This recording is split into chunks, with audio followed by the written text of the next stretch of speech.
সুন্দর ওয়েদারে সুন্দর একটি গান পরিবেশন করবেন আমাদের এক বড় ভাই। তো গানের জন্য ওয়েট করেন, গানের জন্য প্রস্তুতি নেন। বিকেলবেলা কিন্তু এরকম পুকুর পাড়ের আশেপাশ দিয়ে ঘোরাফেরা কিন্তু মজাই লাগে। তো আর এখানে দেখেন আশেপাশে কিন্তু শুধু পুকুর আর পুকুর, বিভিন্ন রকমের মাছ কিন্তু এখানে চাষ করা হয়। দেখেন চারপাশে শুধু পুকুর আর পুকুর।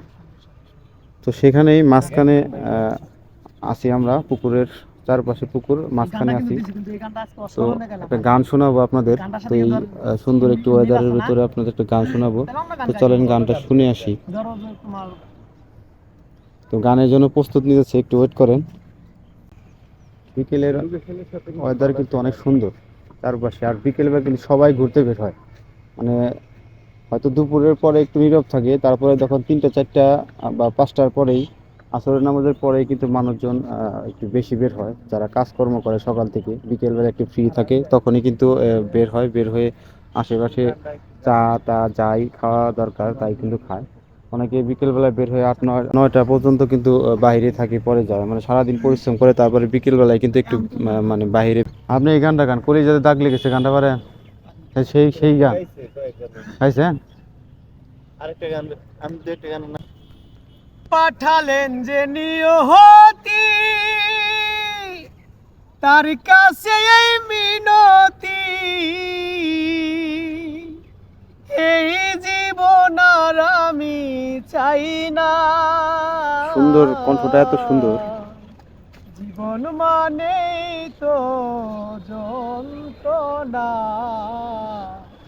বেঁচে থাকতে বোধহয় শেষ হবে না। পাঠালেন যে নিয়তি, তার কাছে এই মিনতি, এই জীবন আর আমি চাই না।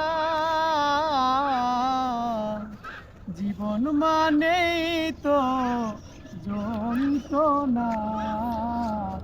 চারপাশে পুকুর, আমরা মাঝখানে আছি। মাঝখানে বসে আমাদের এক বড় ভাই গান পরিবেশন করতেছেন।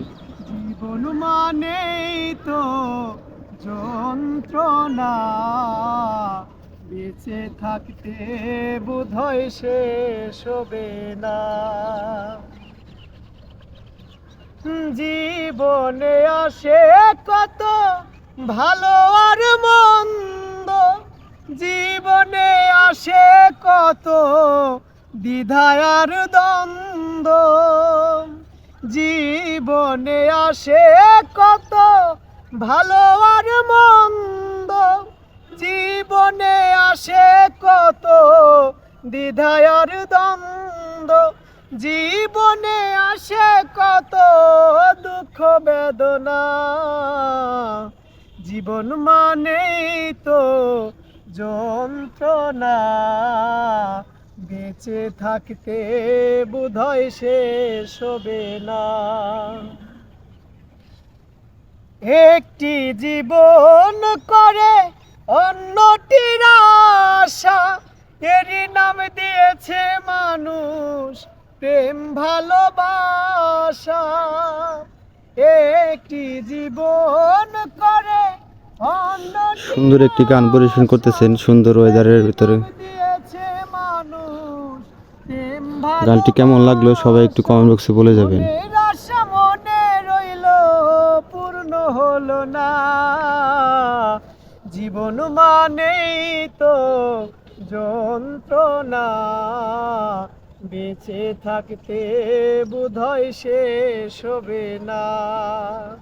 জীবন মানেই তো যন্ত্রণা, বেঁচে থাকতে বোধহয় শেষ হবে না।